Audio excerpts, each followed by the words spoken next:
Hello and happy Tuesday. My name is Wendy Lee, and you can find me at creativeleeyours.com. I'm an independent Stampin' Up! Demonstrator in the US, and excited that you're joining me today in my studio for some paper crafting fun. Yay! Yay, yay, yay.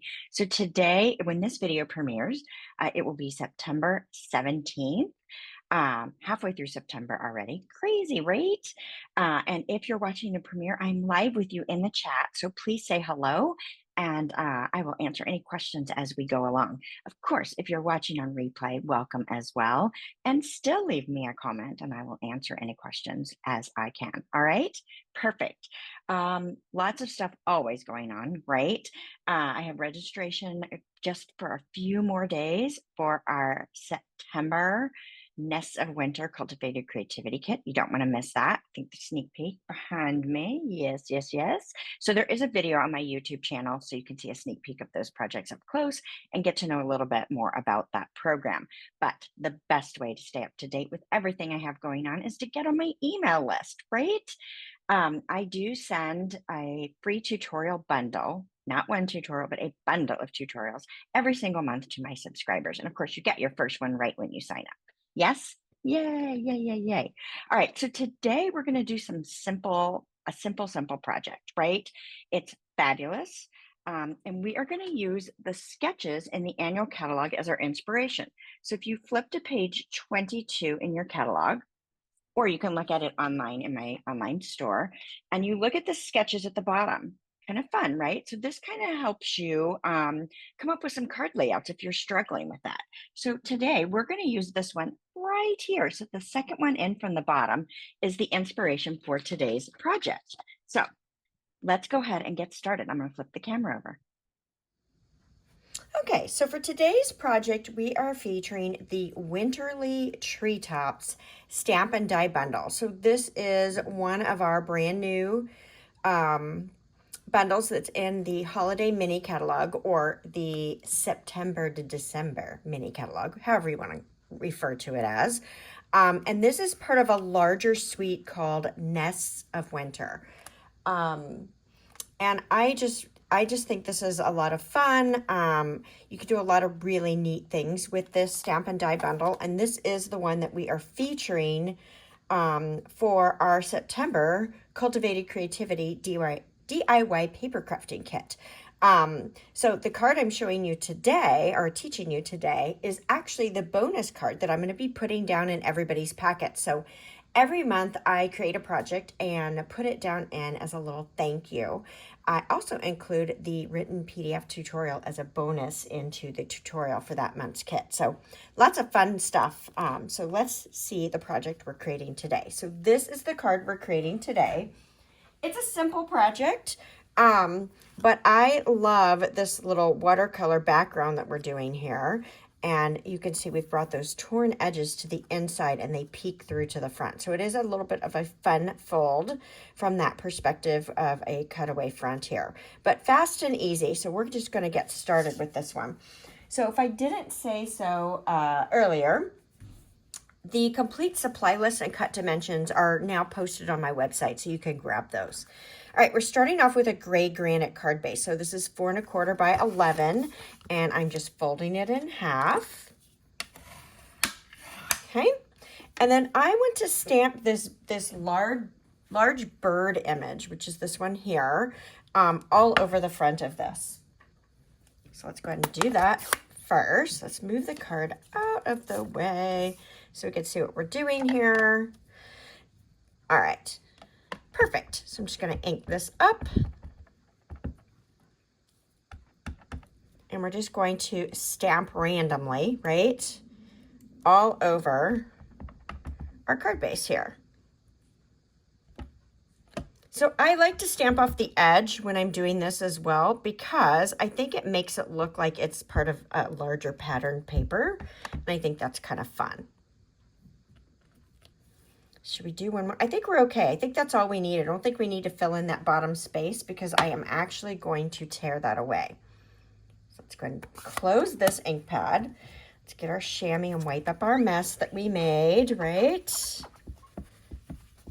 You guys know the Glass Mat Studio, which is what I've got as my surface here, is currently available in our online store. It's part of our online exclusives program.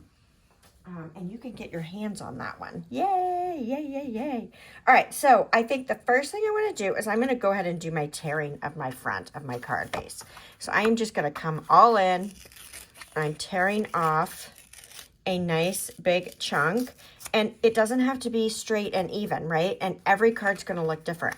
So then I like to go in with my fingers and kind of roughen up those edges. I love being able to see all that texture. You know, our cardstock is dyed all the way through, and so you can see all that texture from that torn edge there. So very, very nice, I think, right? So let's go ahead and do our coloring. So I'm going to grab a watercolor pencil. So I am using the Watercolor Pencils Assortment 1, and these are the pencils that we are featuring in our kit this month, right? So you can choose to color with watercolor pencils, or you don't have to, right? So that's part of the beauty of the kit, is that you can use whatever you want. So I am just taking my white watercolor pencil, and I am coloring in the birds and the berries, right?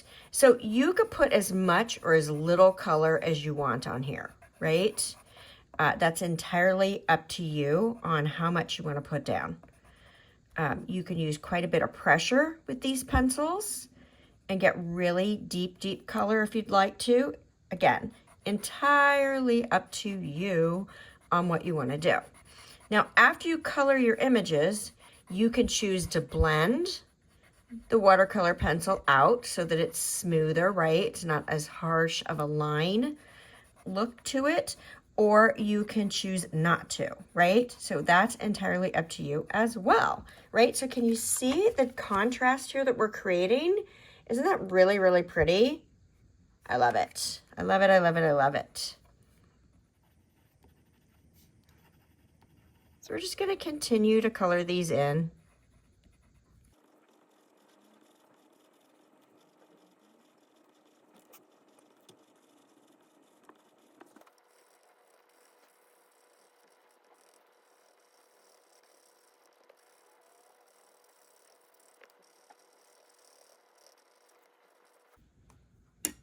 All right, isn't that lovely? It just adds a really nice touch. Now, again, you can go back and blend that color with a water painter. I'd be a little careful with how much water you put on regular cardstock, though, or you could use a blender pen and blend that if you wanted to. Even some Wink of Stella, if you wanted to do a little blending with Wink of Stella, it would smooth out that watercolor pencil. Now, I like the texture on here, so I'm going to leave that alone. All right, next I'm going to bring in, I've got 3 4 1/4 by 2-inch strips of cardstock. So I've got Copper Clay, Night of Navy, and Garden Green. And I'm going to go ahead and place these on the inside. So I'm going to start with my Copper Clay. And I am just going to grab my Stampin' Seal, which I have buried here. And we're going to apply this to the bottom of the card base. And this one I'm not going to tear. I'm just going to put this straight on the bottom of this card base. Pretty? I love it. All right, so then I want to tear my navy layer, right? And again, I love all those fibers showing. We've talked about that. So I want to leave all that in. And so I'm just going to lay this down and kind of dry fit it here. I'm just looking at it. Let's go ahead and tear our Garden Green. Same thing. Tear that off. So don't overthink your tearing, right? Just do it. I think it looks better when they're not all the same, right? All right, and then I've got a piece of 4 1/4 by 4 1/4 white. And so I want to tear this as well. We may have to tear this one more than once. Let's go ahead and see what we get here. So there is our white layer. So if I put this all the way in, I am going to see the white. Now, I'm seeing more white than I did on my original. I had just a little bit peeking out, but that's fine. It doesn't matter. You can have as little or as much as you want. And then I can just slide my layers depending on how much overlap I want to see of my colors. So giving you that nice, big, wide layer really helps you adjust this to see how you want to do it. All right, so I am going to go ahead and adhere this garden green layer to the back of the white. Kind of held on to that with my finger so I could kind of see how far up I wanted to put it. And we'll just double check that again. So I might go down just a smidge more. Okay, and I'm not going to give it a good press yet. I'm going to see what I've got going on here as I place these down.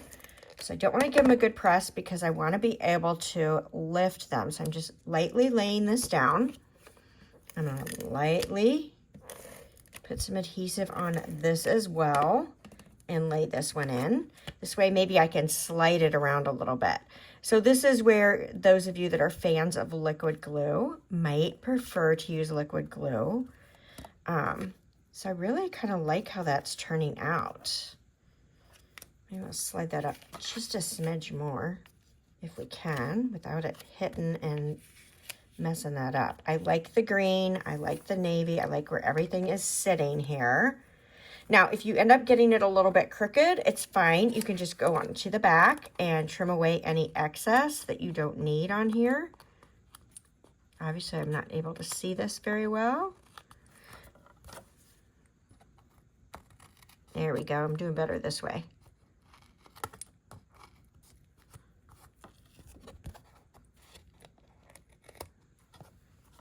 Okay, so I could see it on top and bottom here. There we go. I was having trouble getting in there. All right, so we got that all clipped away. Now you could stamp and add a sentiment to the inside or bring the design to the inside by stamping the bird, but I wanted to keep it super, super simple.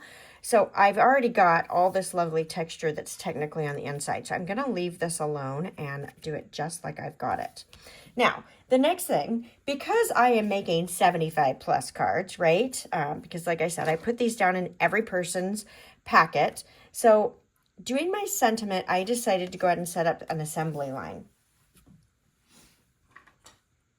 So I'm going to bring in my stamp positioning tool. Now, the tool I'm using is the old Stamparatus that we used to sell. We do not sell this anymore, but you can use a Misty or another stamp positioning tool. I do have a link to the Misty because that's what I would recommend if you don't have a Stamparatus, is getting the Misty. And I have a link on my website in my favorite things if you have any interest in that.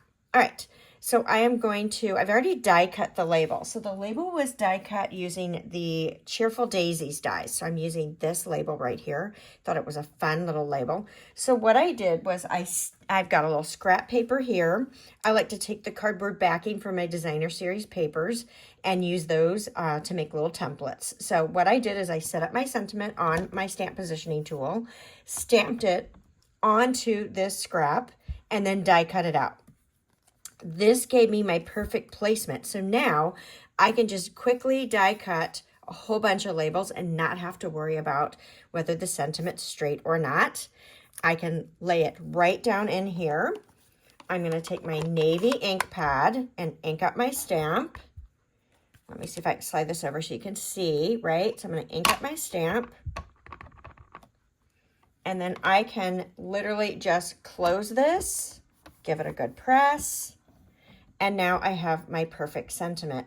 And I can do a whole bunch of these really, really quick just by popping that back out, putting the next label in, and continuing to stamp. So that works really great when you're doing multiple cards. So as we move into Christmas season, this is a great way to utilize this tip. All right, perfect. I'm going to move that out of the way because we no longer need it. All right, so I've got my sentiment. Now, I'm going to use coordinating colors of twine. So this pack of twine that is part of this Nests of Winter suite has the 3 colors that we're using on our card. We've got our copper clay, our garden green, and our navy. So on the original, I used navy, but I think I'm going to change it up and use garden green on this one. Why not, right? So this neutral tones twine is really, really nice. So I typically leave it on the spool. You can cut it off if you prefer. I'm using about 12-ish inches, right?